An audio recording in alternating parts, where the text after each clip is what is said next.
Hi, Dan here with Assault Road Patrol, and this is the modern deck that I've been playing recently. It's blue at red control. It's kind of stock-ish. It's kind of a throwback to when Sean McLaren won the Pro Tour a few years ago. I like it because it's just one of those turn-the-corner control decks where you're basically playing a burn deck with Cryptic Command and Snapcaster. It's just flexible. There's a lot of play to all the cards. Your mana base is really simple. It's just 4 colonnades, some fetches, some fetchable lands. The only thing of note, I guess, is Sulphur Falls. Like, it helps you play around Choke, and it makes for a smoother mana base, so more lands come to play untapped without hurting you. Um, Moving into the removal, you got Path because, well, you need to kill stuff. And then you have your flexible removal spells in Bolt, Electrolyze, and Lightning Helix. Electrolyze I like more copies because it's really good against all the black-green X decks because it helps you make your land drops and it helps you pressure Lilianas. It lets you shoot off Bobs. It's really good against Lingering Souls. It basically KOs what's left of Infect and Affinity. And it's really solid in the control mirrors because it just helps you hit your land drops while getting an incremental points of damage. I like playing 2 copies of Mana Leak because you want to make your opponent play around them. Not having them in your deck makes your opponent not have to be honest with their mana. So sometimes you can make them play into your Mana Leak. I like Remand, although it gets boarded out a lot against all the aggro decks, but it's really good game 1 because it cycles, and at worst it cycles. At best it's a time walk. It also hits the back half of Lingering Souls and Snapcasters. It kind of hits Snapcasters because when you remand a flashback spell, it goes into exile. Spell Snare because it trades mana wise.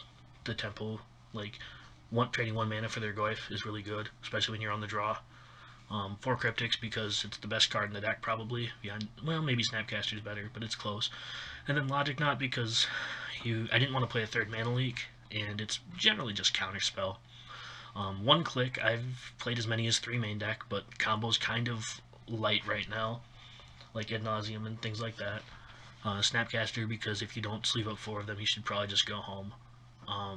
Then my spicy one is a main deck Keranos because my main deck is mostly built to beat the aggressive decks. So Keranos gives you that extra game against the Jund style decks. This deck is a little bit worse now that Fatal Push has been printed because now the black-green decks can just have Fatal Push for your colonnades as opposed to having to leave in Terminates. So it's a bit awkward sometimes when to animate your colonnades. So there's kind of a chess game there.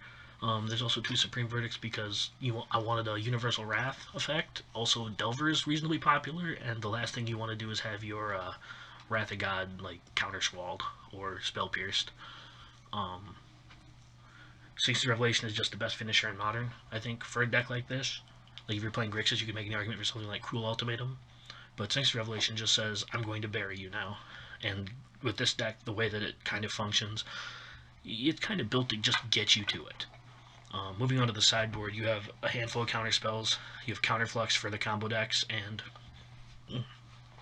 sometimes the mirrors, depending on how much counter magic they actually have. Dispels, you bring it in against like the company decks too because they have company and cord. Negate is just a straightforward answer. I usually swap it out for Mana Leaks against Jund.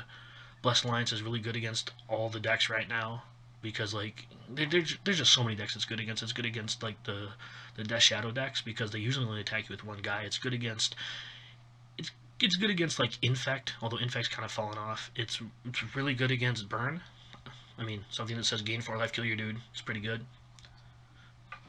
And it's also really good against Bogles. Also, one thing to note is it's a little awkward against Burn because it does cost 2 even if you escalate it, so Eidolon will still trigger, and that's something I forget occasionally because I'm terrible at this game. 1 Celestial Purge because Liliana the Veil is kind of a beating. It's like one of the best cards against you.